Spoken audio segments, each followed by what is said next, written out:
My parents asked me to put college on hold so I wouldn't hurt my sister. Not forever, they said. Just a semester, maybe a year, until she felt better about herself. I refused.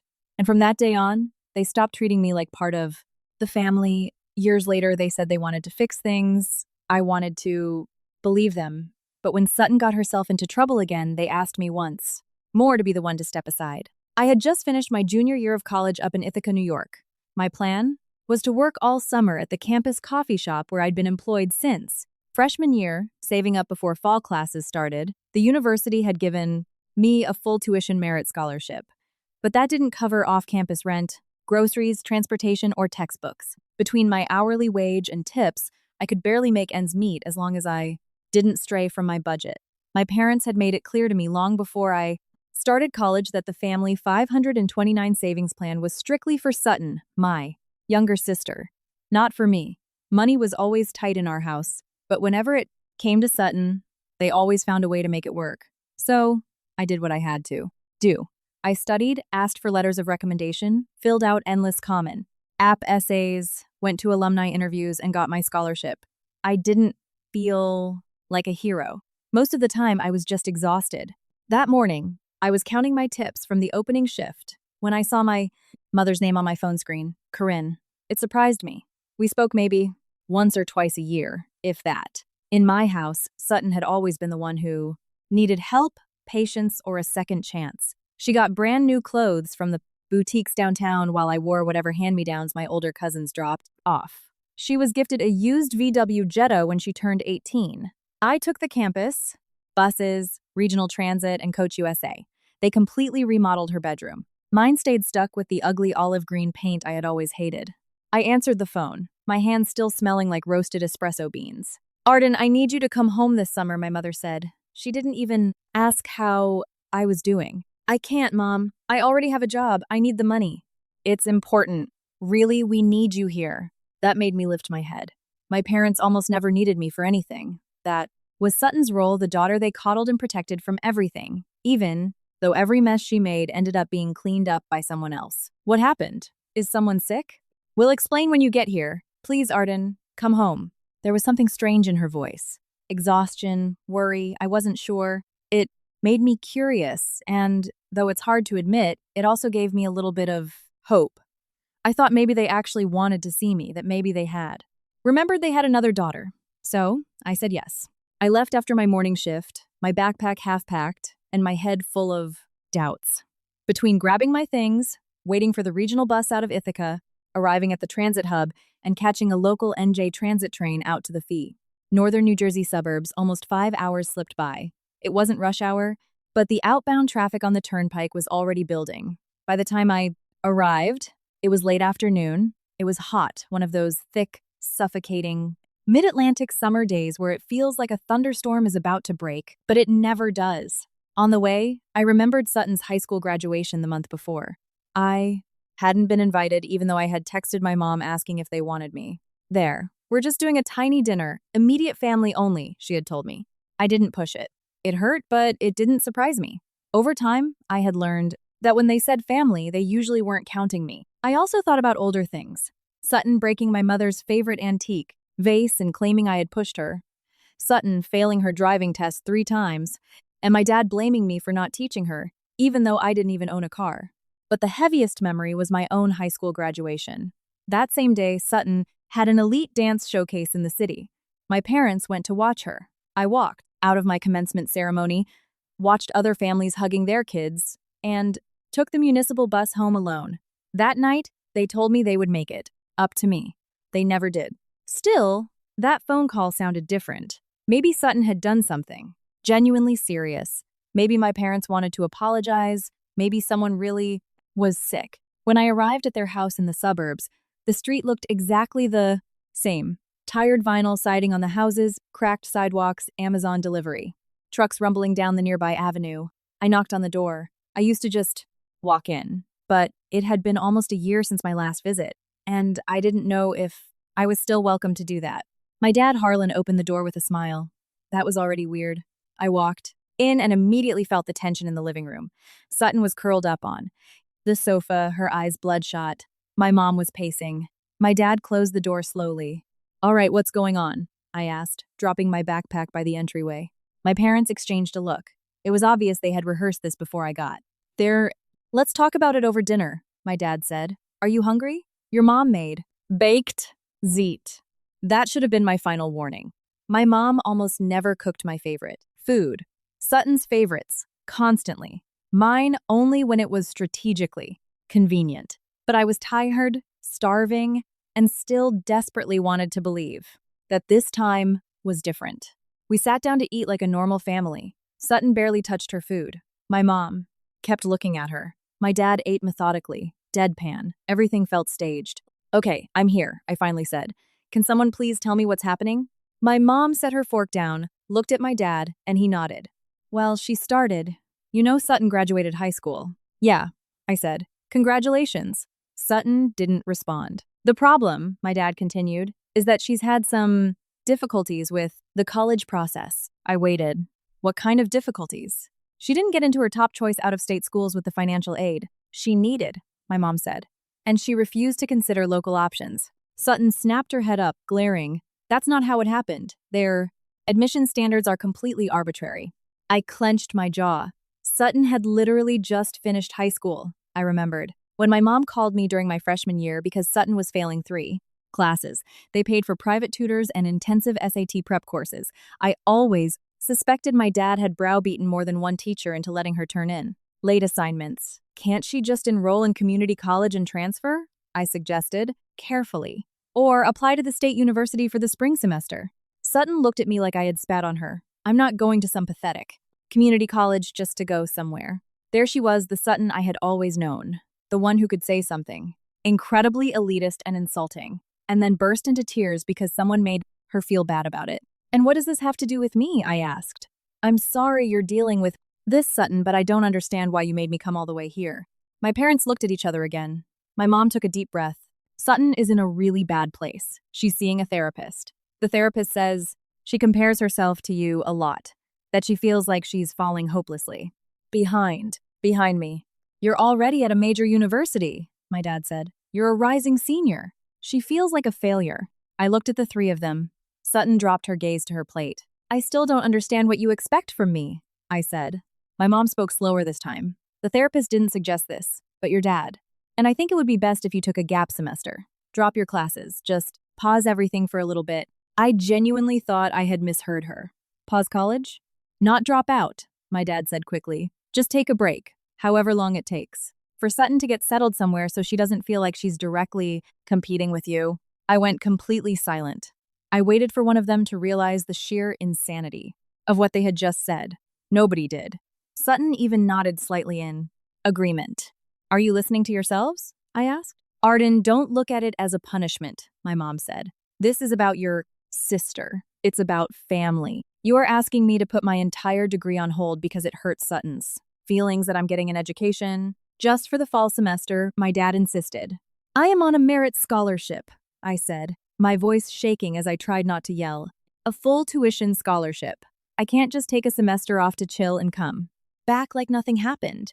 If I drop my enrollment without a severe medical exemption, I lose my funding automatically. We know it's a sacrifice, my mom said. It's not a sacrifice. It's throwing away everything I bled to build.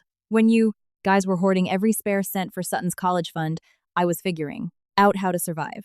While she was out partying, I was pulling all-nighters and working double shifts. Sutton finally spoke. You always have to act like you're so much better than everyone else. I'm not saying I'm better. I'm saying I had to figure it out entirely on my own. Look at me. When I was 17, you told me you wouldn't pay a dime for my college. It broke my heart, but I accepted it. I got a scholarship, I got a job, and now you want me to risk it all for this?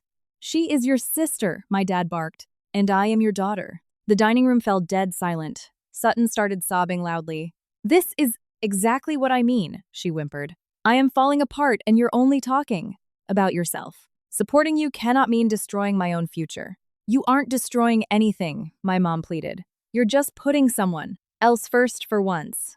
A short, bitter laugh escaped my throat. When have you 2 ever put me first? When have you ever asked me what I wanted? We're asking you right now, my dad said. No, you're not. You've already decided what you want. You're just waiting for me to obey. I stood up. My face was burning and my hands were shaking. I need to think. My mom pressed her lips into a thin line. Arden, please, don't start. And if I say no, my dad's face changed. It hardened into a rigid, cold expression I knew all too well. Then don't expect things to be the same with us moving forward. It didn't shock me as much as it should have. In that house, the golden rule had always been the same. If Sutton needed something, I was expected to make myself smaller. I took a deep breath. I am not dropping out of college. Sutton wailed louder. My mom looked at me like I had just committed an act of unspeakable cruelty. My dad shook his head in disgust. Then it's best you leave, he said. Fine, I replied. I'm leaving. I went up to my old room to grab my things. As I shoved my clothes back into my backpack, I could hear my parents downstairs cooing and consoling Sutton. As always, I was the villain for not handing her whatever she wanted. Zipping up my bag, flashes of the past hit me. Sutton demanding my bedroom. Sutton demanding my savings after she rear-ended someone. My parents telling me to be the mature one, to be the bigger person, to just give in. I walked out the front door without looking back. The bus stop wasn't close, so I walked all the way to the main commercial road and waited. I pieced my way. Back to Ithaca, in increments a local bus, a transfer at a strip mall, then the long-haul coach. It was pitch black outside by the time I could finally breathe. Normally. With every mile between us, my panic subsided a little. Even though my hands still trembled. My phone buzzed endlessly with texts from my mom. I didn't read a single one. I spent the rest of that summer drowning myself in work. I picked up extra shifts at the cafe, covered for anyone who asked, worked open to close whenever, legally allowed. When my bones ached from exhaustion, I thought about my scholarship, and I thought about my dad telling me that if I didn't comply, there was no place for me in their lives. I didn't hear from them for weeks, then months. Not a single call to ask if I was okay. Not a single message that wasn't a guilt trip, as if by saying no, I had ceased to exist. I went back to classes that fall with a clarity I had never possessed before. If I wanted to build a life, I was going to have to do it entirely on my own. I threw myself headfirst into my final semesters. I maxed out my credit hours, took on independent research projects, aggressively hunted down internships, networked with professors, and fought to graduate at the top of my class. I simply didn't have the emotional bandwidth to expect anything from my family anymore. When I walked across the stage at graduation, no one from my family was in the stadium. It stung, but I kept walking. I landed a job at a public relations firm in downtown Boston and accepted the offer without hesitation. At first, the commute was brutal until I saved enough for a deposit. I rented a tiny garden-level apartment in Allston. It was essentially a basement-cramped, historic building, zero parking, barely any natural sunlight, and a galley kitchen so narrow you couldn't open the oven and the fridge at the same time. It wasn't cheap, but because it was a basement unit and slightly run down, I could afford it if I tracked every single penny. For me, it was paradise. For the first time in my life, no one was dictating what to do with my space or where to put my things. I bought a secondhand dining table, a decent mattress, and some cheap blackout curtains. My first night there, I sat on the hardwood floor eating takeout dumplings off a paper plate and felt a bizarre, overwhelming sense of peace. It wasn't much, but it was mine. Work consumed me. I arrived early and left late because I desperately wanted to prove they hadn't made a mistake hiring me. 6 months in, I was handed more accounts and a small raise. A year later came a real promotion. I started making decent money, though I still lived frugally. That's where I met Callan. He was an account manager, tall, with warm brown eyes and an effortless smile. He had this infectious laugh that could instantly diffuse the tension in a boardroom without anyone realizing what he was doing. At first, we just chatted by the office espresso machine. Then we started grabbing lunch at the deli down the street. Finally, on a Friday evening, he asked me out. To dinner. Over pasta at a dim, cozy Italian place in the North End, he asked, "So, what about your family?" I looked down at my fork. "We aren't close," I said quietly. "I'm sorry to hear that," he replied. He didn't offer toxic platitudes about how family is everything, nor did he try to convince me to forgive anyone. He just smoothly changed the subject. I was more grateful for that than I could ever express. Years slipped by like that. My career, my apartment, Callan, a life that I had, built brick by brick. I found out via Instagram that Sutton had gotten married. The photos popped onto my feed because an aunt commented on them. There was Sutton in a massive, extravagant gown, surrounded by the entire extended family at some country club, with my mom and dad beaming on either side of her. I wasn't invited. I wasn't surprised either. I closed the app, and a few minutes later, I permanently blocked her profile. I didn't need to see it. Over time, through the grapevine, I learned that Sutton had moved to Austin, Texas, with her new husband, Easton. Later, I heard she had a kid, then another. One back to back. I never asked for updates. My Uncle Gideon was one of the few relatives who still called me without trying to guilt trip me, and even he was careful not to mention them unless I asked. By the time my mom called me again, roughly 4 years had passed since that awful night in the suburbs. It was a Tuesday afternoon. I stared at the caller, ID, and froze for a few seconds. "Corinne," I answered, because I still hadn't learned how to just let it ring. "Hi, Arden." My mom's voice sounded much smaller than I remembered. "I'm so glad you picked up. How are you?" The question caught me off guard. I couldn't remember the last time anyone from that house had asked me that without a demand attached to the end of it. "I'm fine. What's going on?" A brief, heavy silence followed. "Your dad and I have been doing a lot of thinking," she said. "We didn't handle things right with you. I know we failed." "You." I didn't say a word. "We shouldn't have asked you to drop out of college. We shouldn't have pushed you out of the house. We were wrong, Arden." Hearing those words physically shifted something inside my chest. But my defense mechanisms instantly flared up. And why the sudden realization? Sutton lives in Texas now. We hardly ever see her. The grandkids are way down there, and I don't know. I guess we finally realized that we were on the verge of losing you forever, too. I didn't know what to say. "Could you come visit us?" she asked softly. "Just to talk. We won't pressure you into anything." I thought about hanging up. I really did. But there was a raw edge to her voice. That stopped me. Guilt, exhaustion, maybe both. And underneath all my armor, there was still that little girl who just wanted her parents to love her. "I'll think about it," I told her. A month later, I drove down there. I left Boston early on a Saturday to beat the traffic on I-84. I pulled into their driveway just before noon. The house looked exactly the same, but my parents didn't. My mom pulled me into a desperate hug the second she opened the door. She squeezed me tight. "You look so beautiful," she choked out, her eyes brimming with tears. My dad looked significantly older. His hair had thinned out and turned most gray, and the lines on his face seemed carved in by exhaustion. "Thank you for coming," he said quietly. We sat down in the dining room. At first, the air was suffocatingly awkward. Mundane questions, long silences, staring at coffee mugs. Then, my dad took a deep, shuddering breath. "I don't even know where to start," he said. "But your mother and I know we failed you as parents." My mom dabbed her eyes with a napkin.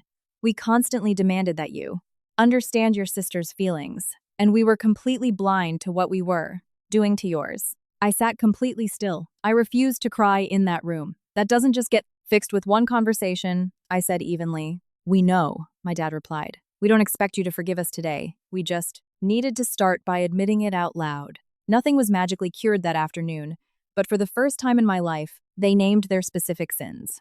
Skipping my graduation, withholding the college, money, the night they kicked me out.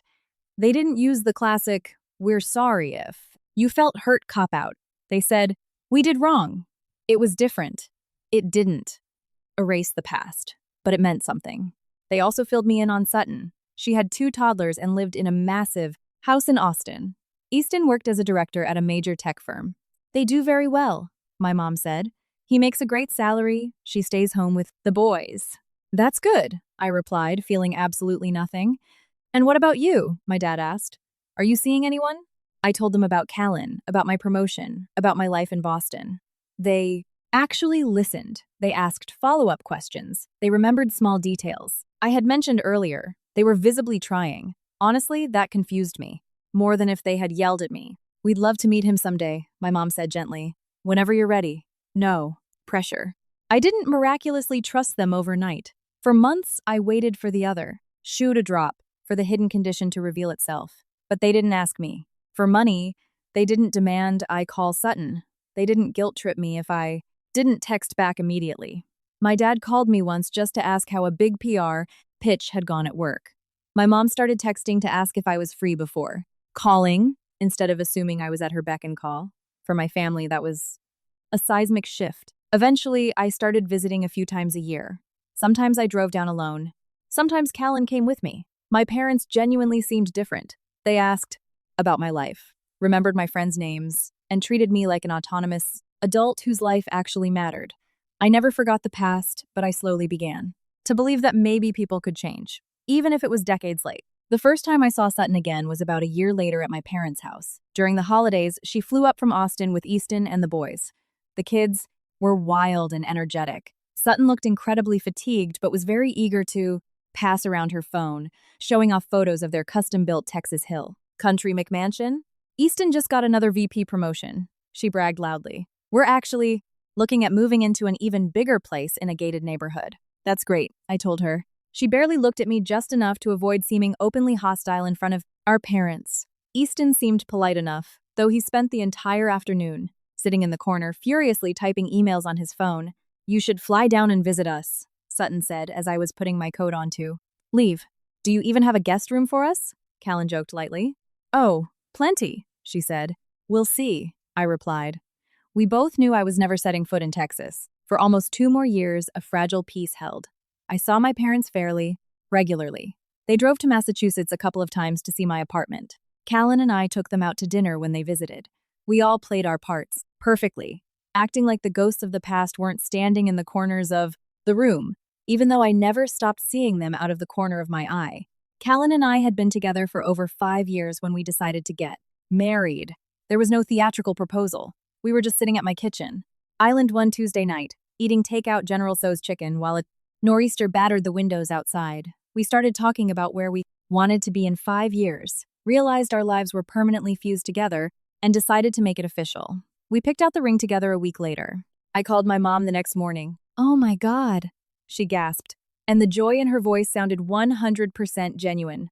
Oh, Arden, I am so thrilled for you. Whatever kind of wedding you want, big, small, simple. We just want you to be happy. We are so happy for you guys. We dove into planning. We booked a beautiful, historic estate with lush gardens out in Concord, Massachusetts. We picked a date, hired a caterer, and locked down the details. It wasn't a massive, extravagant country club affair, but it was perfectly us, and it wasn't cheap. Since our date fell during the unpredictable New England spring, the venue fee included a massive outdoor tent for the cocktail hour just in case. Callan's parents were over the moon. His sisters practically took over the Pinterest boards. Uncle Gideon called me, his voice thick with emotion, and asked if he could have the honor of walking me down the aisle. I said yes.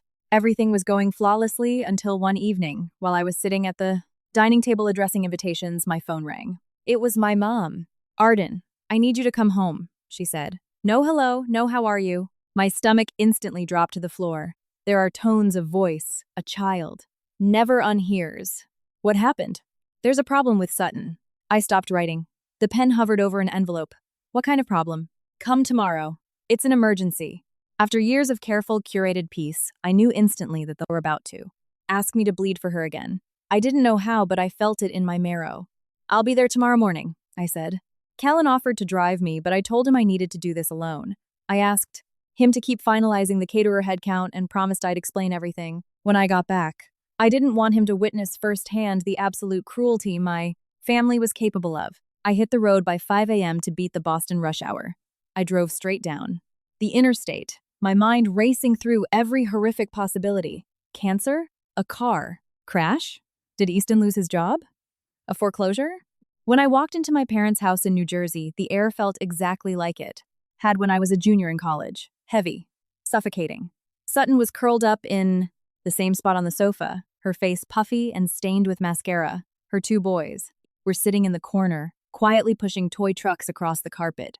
They were whispering to each other, clearly sensing that they weren't allowed to be loud today.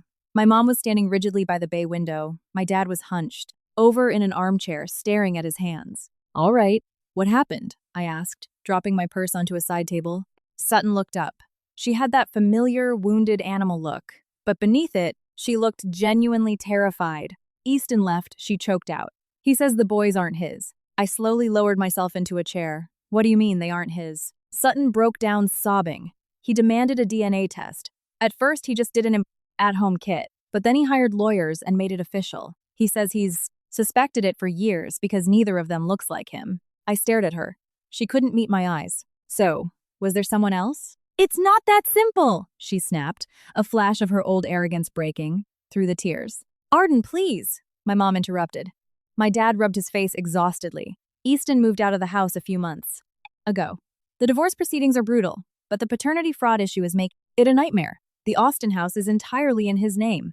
Until the courts sort out the mess, Sutton brought the kids up here because she has zero access to their joint accounts and nowhere else to go. I don't know what I'm going to do, Sutton wailed. My life is over. I looked at my parents, then at my nephews. They were just sitting there, rolling trucks back and forth. My heart broke for them. They didn't ask for any of this. And what do you need from me? I asked. My parents exchanged the look.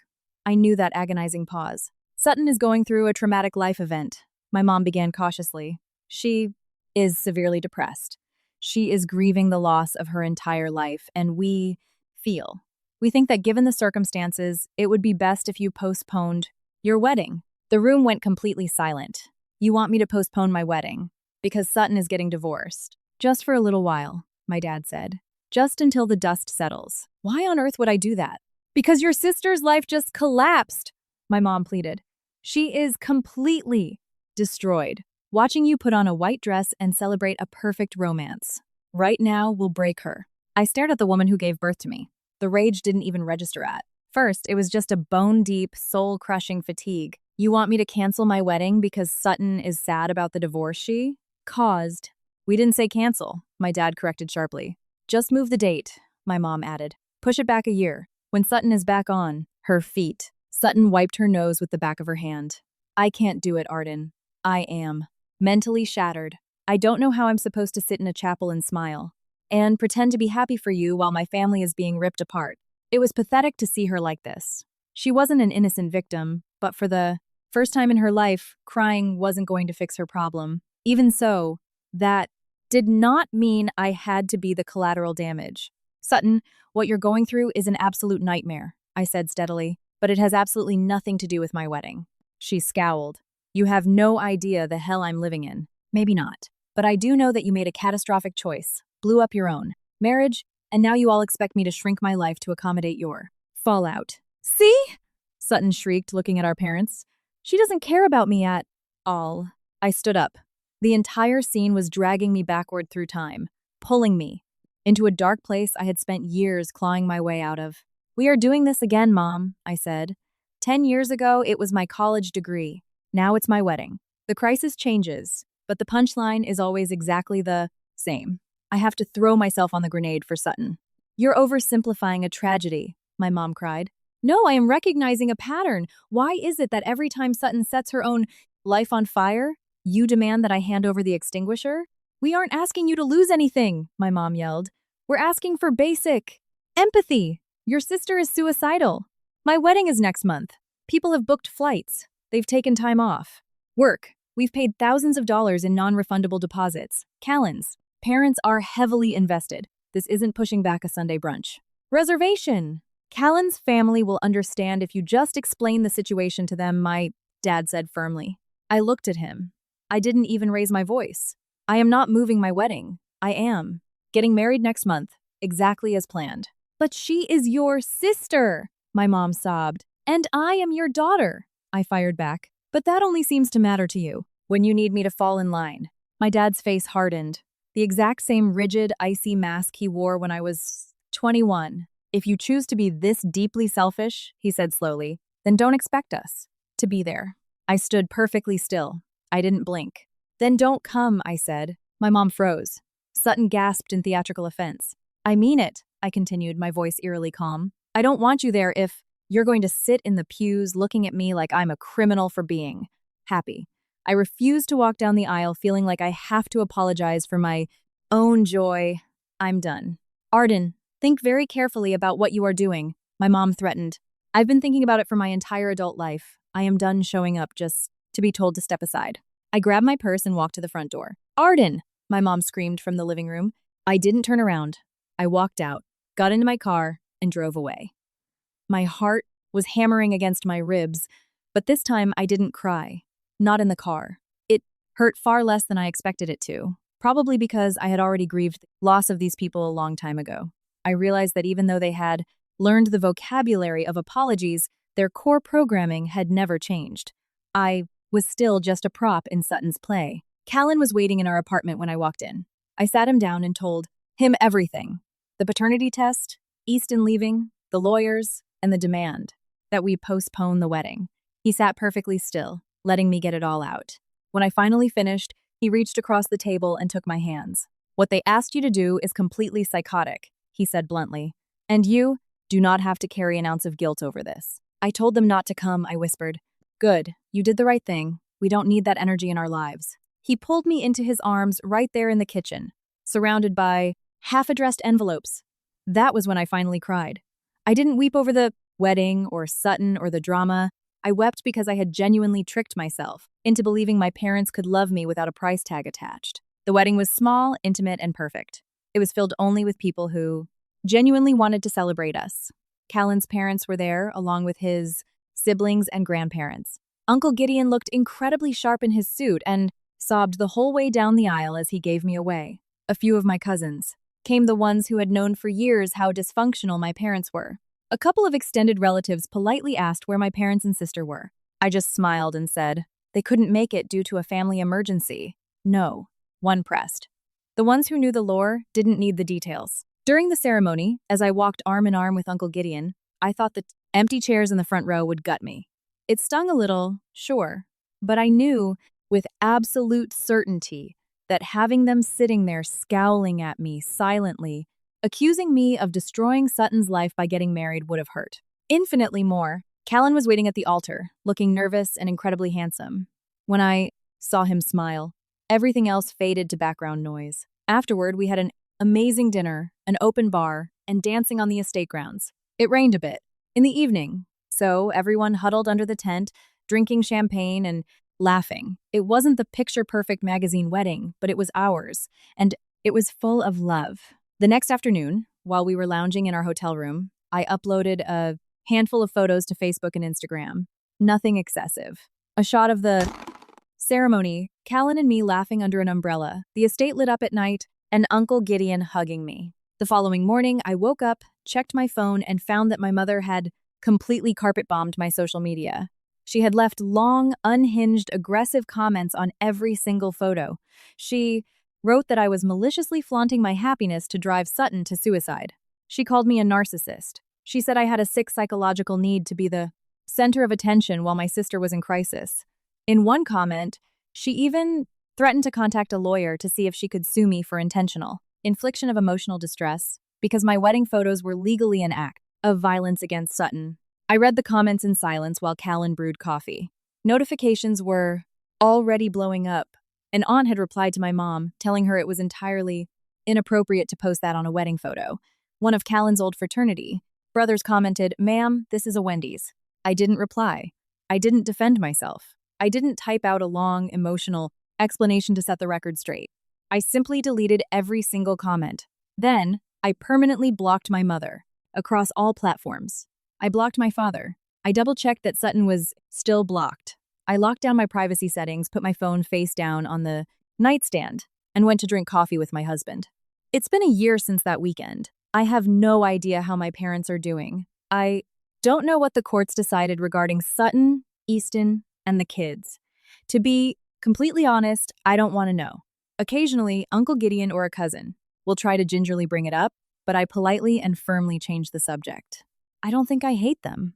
I think I'm just utterly depleted. Whenever I hear anything about them, it just forces me to carry emotional baggage that isn't mean to hold. Callan and I are currently house hunting in the Massachusetts suburbs.